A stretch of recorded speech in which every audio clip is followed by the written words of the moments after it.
Sorry for the messy filming here. So we had a little bit of drama today. As you can see, we now have 2 anchors. The nice, pretty clean one is ours, and that was on the bottom of Lake Sylvia here in Fort Lauderdale, where we anchored. And the funny thing, not so funny I guess, was that we kept thinking, are we dragging? We couldn't quite tell if we were moving, and we were there for 2 days. And I guess this is a tribute to the broken anchor, because even with this craziness, this thing still held our boat in 15 knot winds, and we didn't really move that much at all. So we didn't realize we had 2 anchors until we had to move, because we definitely moved too close to some pylons. And then Lake Sylvia was way too full with boats, and we had to get out of there. And when Maki lifted the anchor, we realized we had 2 anchors. And then we were a little bit screwed. And so we had to leave, come through the 17th Street Bridge and all the way back to Harbor Town, just for safe harbor for the night, because there's nothing we can do. We can't anchor with this thing. So now I'm under the boat trying to get this lovely thing off. That's it. Reporting live from Dania Beach.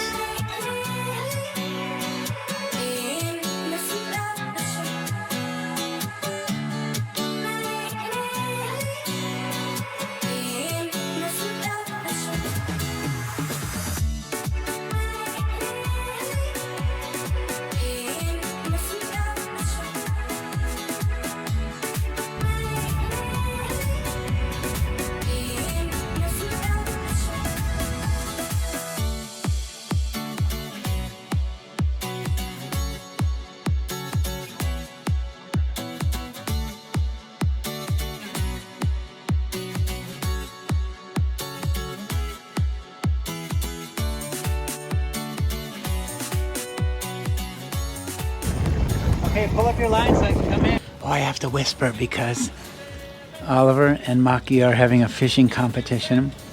Come on, Oliver. Lukas, do you think Mama's gonna No, win? she doesn't know the secret of catching a fish, because Oliver got an amberjack here at Lake Sylvia, and he knows how to do it. And Really? And that one didn't. Do you want to share your secret of how you catch an amberjack? No? No? Oh, fine. What's the secret?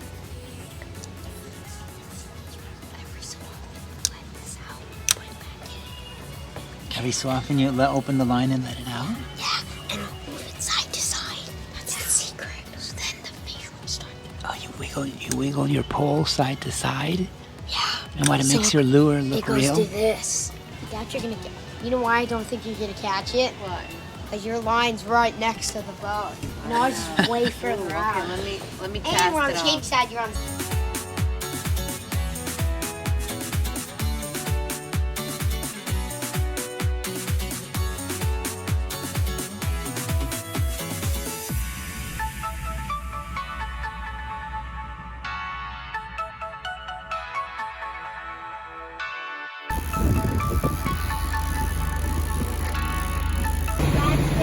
What did you guys catch? What is that?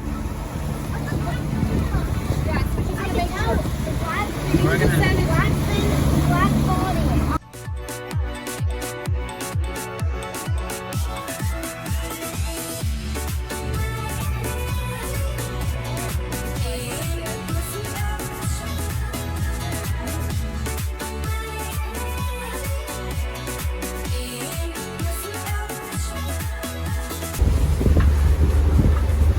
Fun. Move here, up on. Fishing really takes patience. Takes patience to fish? Yeah, it's gonna take 2 hours, maybe. 2 hours, okay. Well, we'll come back and check in on you, okay? my fish. What do you got, Luki? The fishing line back there. You gonna cast it out? Yeah, I might cast it. What's your favorite part of fishing so far? Yeah. Casting it out? Yeah.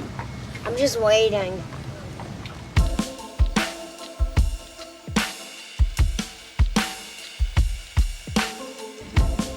Alright, there's SVLE Luki hanging out in Harbortown in Dania Beach. So So we've got the window on. You can see the one that has the blue square on it. That's us on the end tie there. And we're here for the next 8 to 10 days letting that window cure. So Kenny's going to be cutting all the caulking out of this front window because we only found this out because, and I would recommend this to any boat owner, new or used, but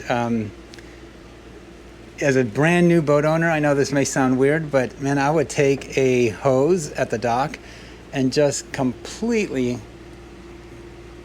hit all your hatches, spray all of these windows, everything, and have somebody downstairs if you're doing the hatches, and just make sure that there's nothing dripping or leaking downstairs. So up here, we only discovered this one because we were out for a week sailing. We came back in and we wanted to rinse all the salt off and wash the boat. And I started spraying up in the upper, so this is the forward, obviously the forward cockpit. And I was spraying all up in here along this edge. And next thing we know is there's a large bead of water coming straight down and a puddle was forming here. Obviously that should not happen, and so we pointed that out, and the team from Leopard came over and looked at it with a camera, and they realized that there is I don't know, a hole, or there was just the caulking wasn't completely sealed, obviously. So we are back to have this fixed. So now what happens is that Kenny will cut all this old caulking out, take the window out, then he has to take all the old caulking on the outside, remove it, clean it up. And I'm going to show you, I don't know if you guys could see this. So this large black bead right here, which just looks like thick rubber, that's the caulking. It's a lot of it, and that is what should seal this. But you could see, if you could see right up along this edge right here, how this is separated. So I don't know if you can see the window flex right there. Sorry if the camera's shaking, I'm pushing on the window at the same time. But see how this is moving, which it should not be. So all of this caulking is going to get taken out. The entire window comes out. He will clean all of this off, and then he will reset it with brand new caulking.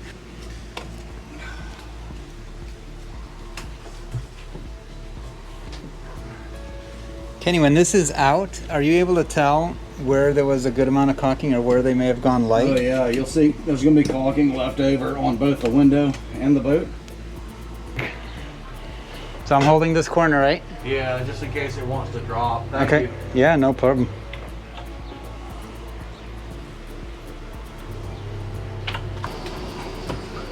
Beautiful. It's not super heavy, it's just really awkward. Yeah, it's 25 millimeters. So this is the area right here is where it was leaking. No, you can see right here. Nice and smooth. The caulking didn't adhere to it. See? Oh. Look at the back of this, yeah, it's smooth yeah. as a baby's bottom. And it didn't even adhere, so that was the issue. Yeah, it starts to stick a little better down there, as you can see. All right, so I know that this window looks just incredibly clear, but there's no window at the moment. All right, so the window is out now, and this is just a blue film that's been put in place here. This layer of the blue film is to keep all the dust out while they were cleaning the outside of the framework. So the problem was that up here, you have the lower track and the upper track of caulking, and this lower track just kind of disappears right here. So from here through, well, pretty much to the end, this bottom track did not stick. The caulking did not adhere to the boat. I don't know why, but that's the deal. So at least we know how it happened or why. It's not that the factory didn't put caulking in, because there was a good amount of caulking, actually a lot of caulking all through. 2 beads of it going all the way around, and then 2 tracks of some kind of heavy density foam. The idea is to start over from scratch, you know, so you get the best bond that you can hope to get. Everything was cleaned up, everything has been sanded off from all the previous caulking. And then this is I don't know if they call this weather stripping, but it is a dense foam track that is pretty perfectly laid in here. You need this out here? Yeah, would you mind putting that in the middle right there, please? Thanks. Set her there while we put the caulking on.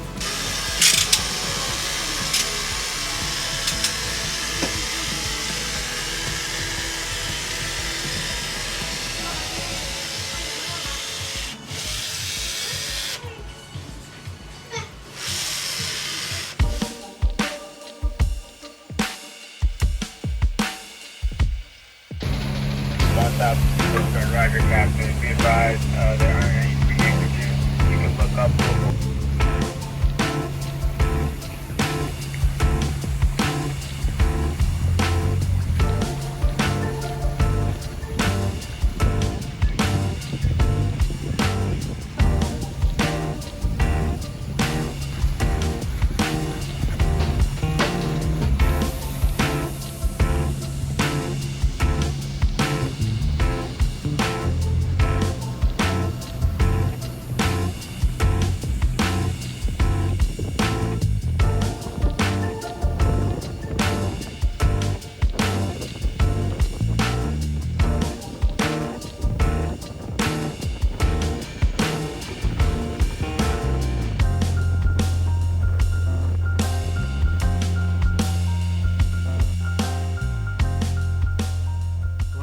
That before we left the state of California, we needed to actually get ready for homeschooling for Oliver and Lukas, right? That was one of the biggest concerns outside of operating the boat.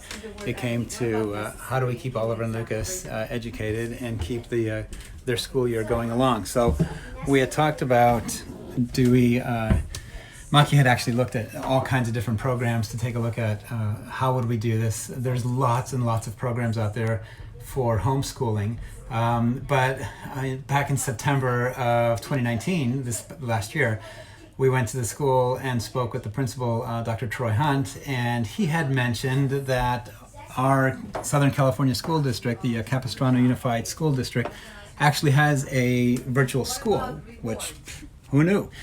So we thought, let's go check it out. We went and talked to the principal and the teachers there, who are all fantastic, and we were assigned to our teacher is Miss Julia. And so we went and met with her, and the really cool thing is that they provide you with the entire year, in the case of this year, the balance of the year of all the books and the curriculum that will be needed to finish out the year. And there's a whole protocol set up of how you do this. Maki, and actually I can hear them, and they're actually going through it right now.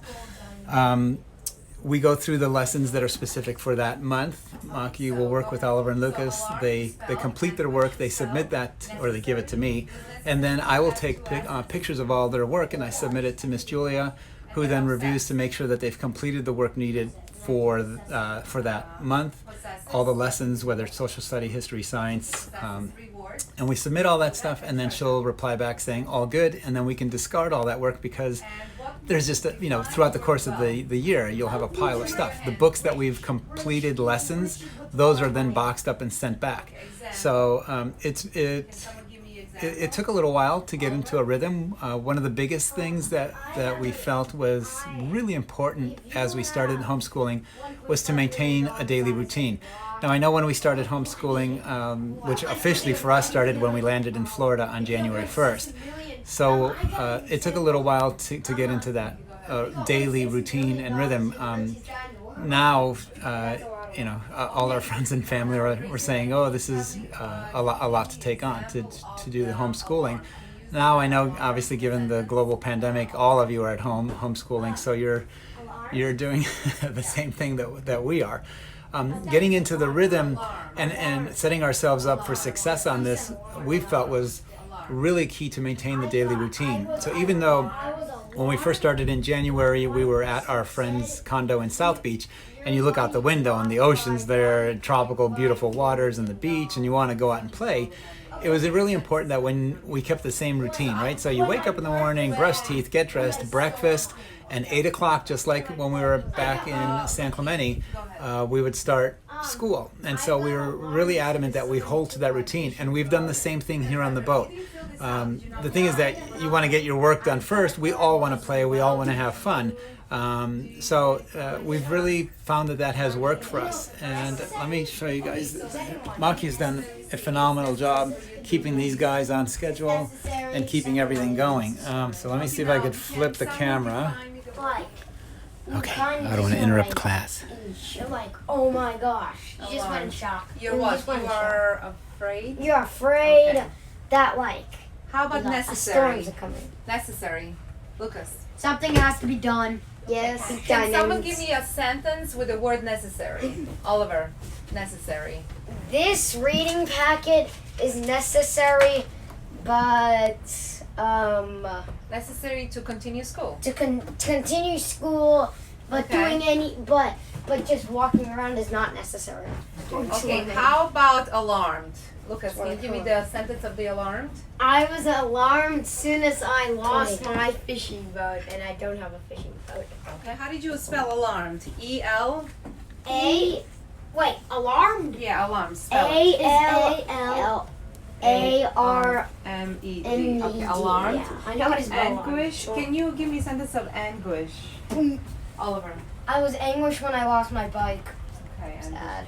well, it's more about agony. Like I was Yeah, agonized you by this suffer. dark Suffer because I lost. You suffer because you lost your favorite pillow. Yeah, because I lost my favorite pillow, I guess. Reward, Maybe not. treasure, and wealth. Okay, I know what's another word for wealth? Oliver. It's like a lot of money. Okay, that's good. It's That's so- good. Lucas? Rich. All right. Rich. Okay. That's And it. just quickly we could show, it's like, there are all these different books that are sent. Right. There's a lot. a lot, and this is only the tip of the iceberg because we only obviously pull out the month or the curriculum that we're going through. So there is a pile of, I shouldn't say a pile, but there is a significant amount of books that are here on the boat with us, and as we go.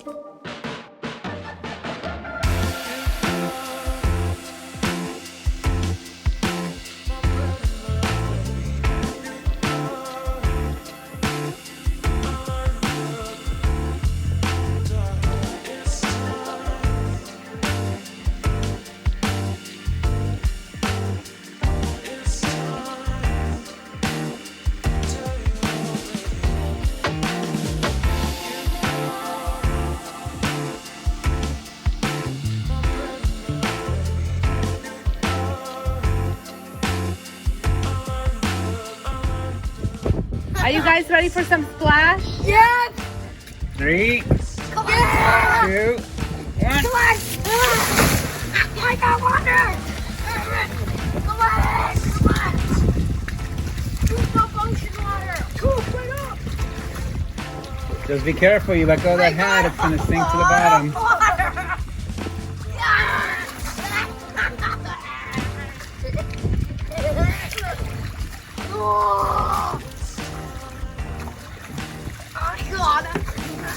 Wait, dude, fill up your tank. Fill it up. Take a jacuzzi.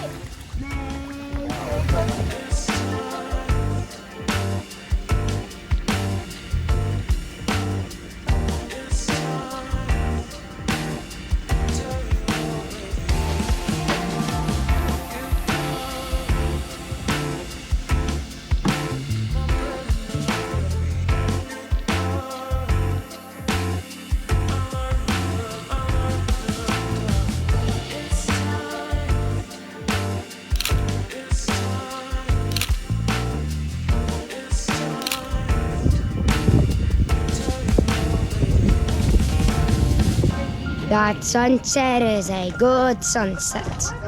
You gotta hold it straight. What is this place called? Marine Stadium in Miami is a beautiful, beautiful anchorage. What makes tonight even a little more special is that we've made some new friends, and the crew over there on the brand new Leopard 50, which is the crew of Southern Charm. We're going over for little sundowners and maybe a little movie with Oliver and Lukas. And it's really nice. Super nice people. And we'll put the information up. They have a charter business that they will be launching with their boat. It's beautiful. And they have all the water toys and all the fun things. So we'll put the website up. You can check them out. It's going to be charters in the Bahamas. So once the world gets back to being normal, you guys should jump on that because it is quite lovely. This is a brand new Leopard 50. We're on the upper lounge, which is really nice. You fly it the whole time like this. It's like a game. All you're doing is going through the line, through the middle, and pulling out the slack, and then go through the middle again. Just open it up, and just keep that going through the middle again. And then I'm just going right through the middle. Okay, and you can go one more time. And what you're doing is creating friction on the line. And so all I've done is create a loop around the line. And if you can see that, each one of these is just coming further inside. Okay? See that? Okay? Come do it. Yeah. So let me take. Steps. Need what? Who needs math Yeah, who needs steps? math steps when you know the prusik knot? I'm gonna hold the So let me white get on line. this side here. I'll hold it for you. All right, Here we go. Okay. So it doesn't matter which way? Doesn't matter. Doesn't matter. So you said you went through. And then just keep it going right through the middle. Just you want to So keep now going we keep around. going. Yep. You got to hold that and control it. There you go. And just keep it square where you're still in the middle of the two. This way. There you go. You got it. That's it. I'm not doing it. And it's funny though. How many more minutes is gonna take that? Where you'll Your king is need not it. playing. At least 20. 20. I'm like, seriously, you killed my queen and now I killed you. You can do it.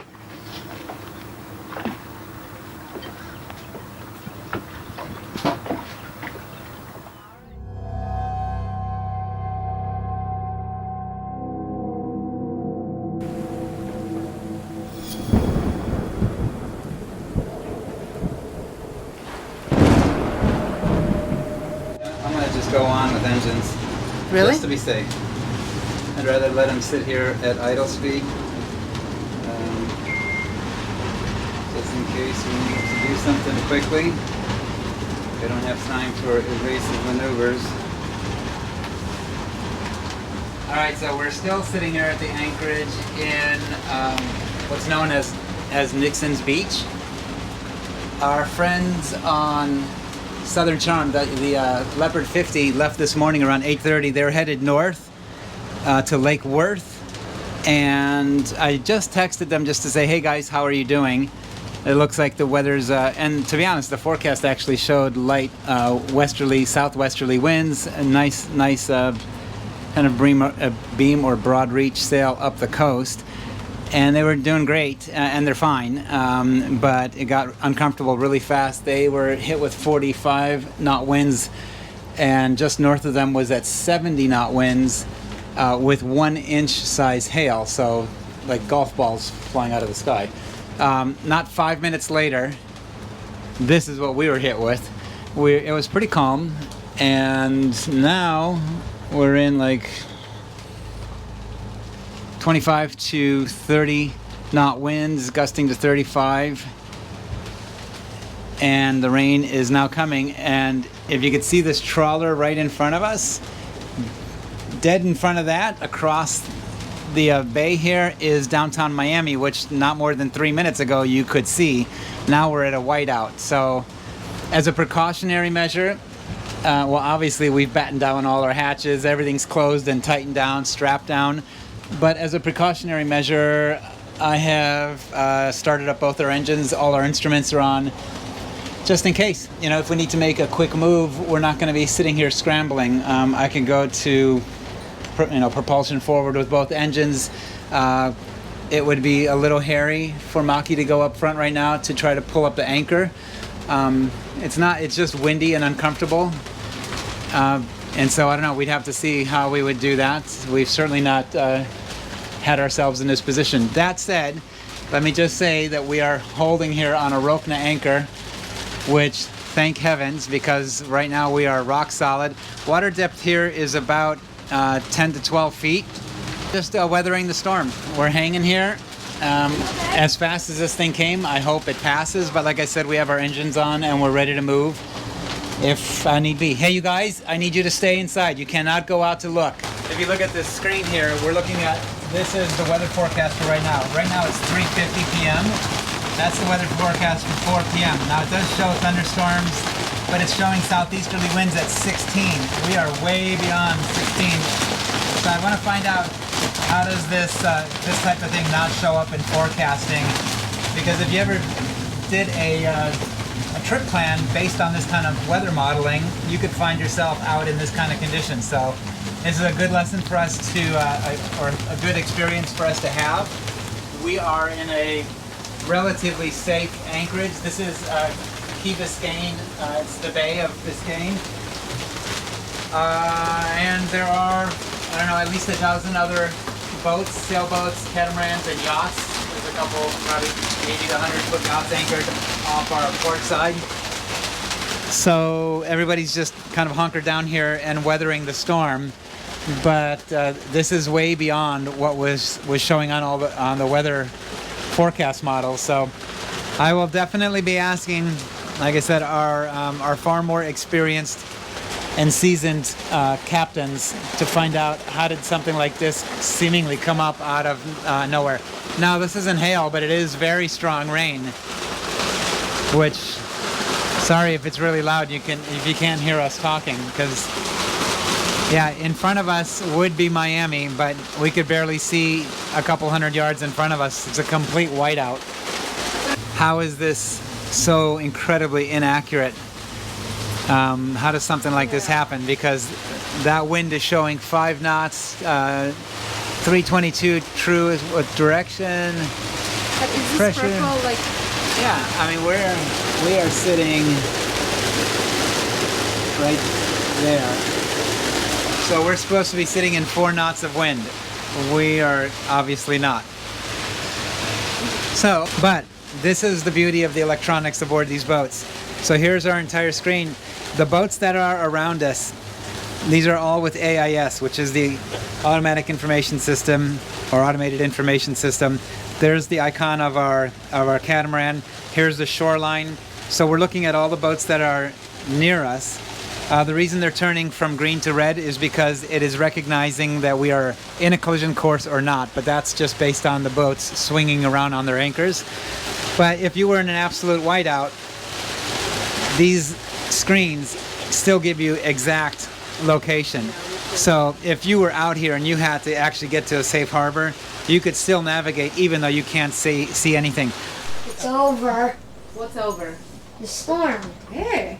It used to be like raining, pouring, Yeah? like 4 foot swells. Yeah? We're going like that high and then dropping straight down. That And? seems And pretty now rough. it's all Look at it. over.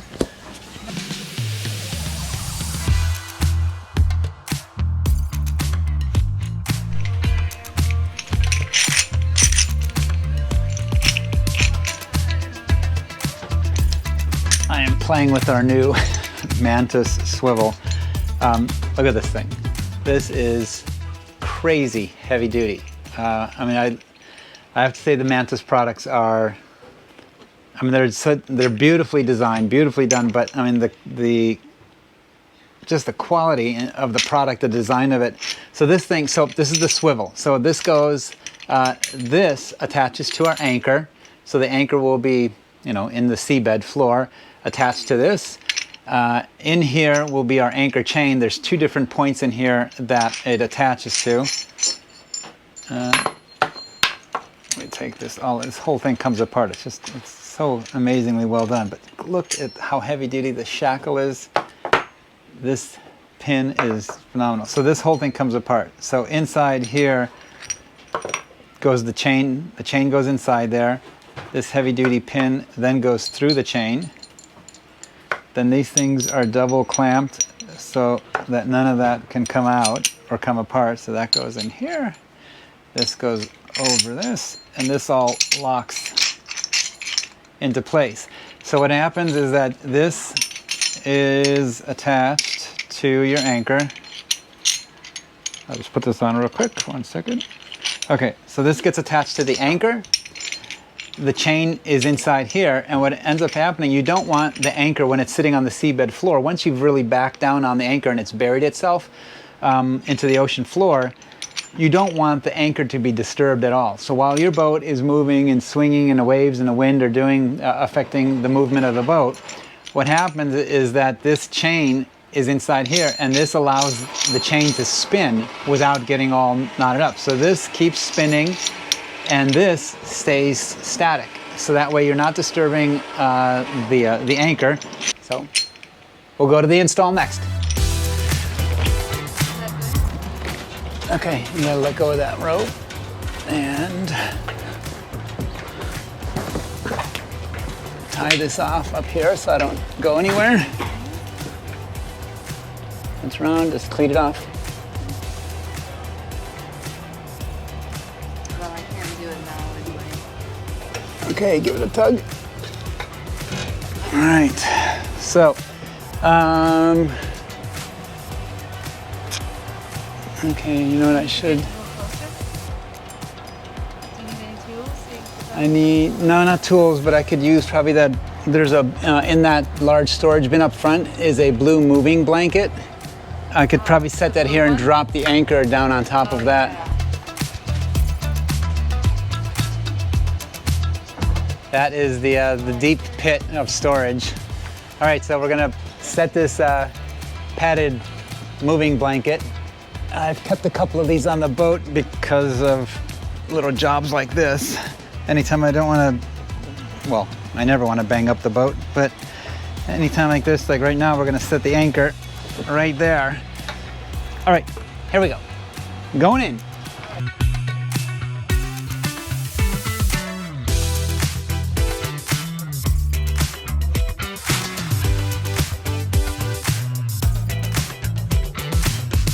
Here's the swivel that we have right now. Can you clearly see that swivel? And this is what we're putting on. This is what it looks like. I mean, this is why we're changing it. This is far more significant in size. And again, we're doing this not because there's anything wrong with this swivel, but because we are going to be using this system constantly. And so we really want to just put something that's just really heavy duty down here. So that's why.